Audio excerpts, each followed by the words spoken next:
Remue ménage. Remue ménage.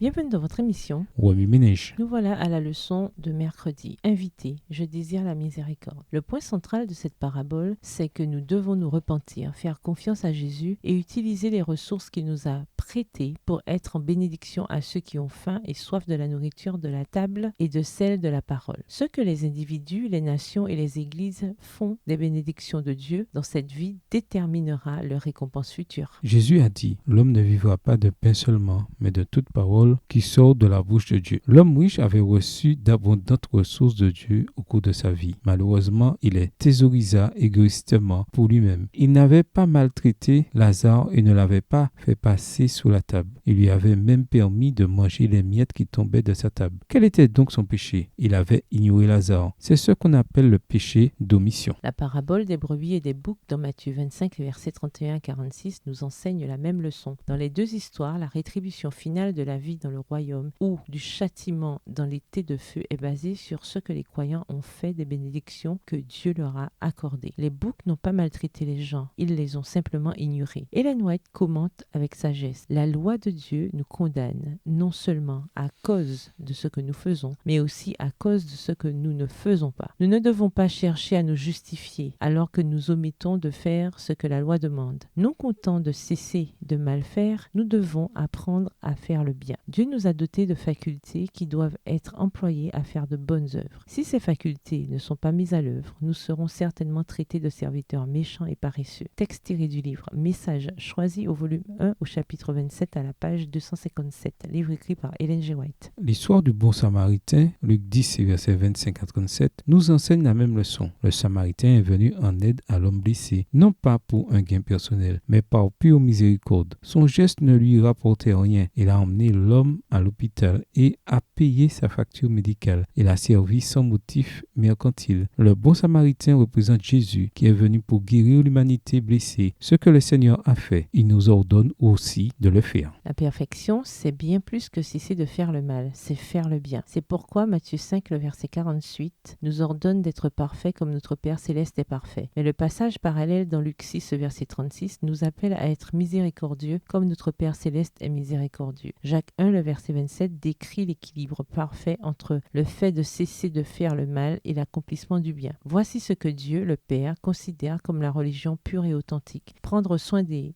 orphelins et des veuves dans leur détresse et se garder de toute tâche due à l'influence de ce monde. Remue ménage, méditez de nouveau Luc 16, versets 19 à 31. Où voyez-vous Jésus dans ce passage? Dans quel domaine le Christ vous pousse-t-il à faire le bien? Que vous dit Jésus par ces textes? En quoi voyez-vous Jésus différemment ou le voyez-vous de nouveau? Comment réagissez-vous en voyant Jésus de cette manière? Au revoir. Et à demain si Dieu veut.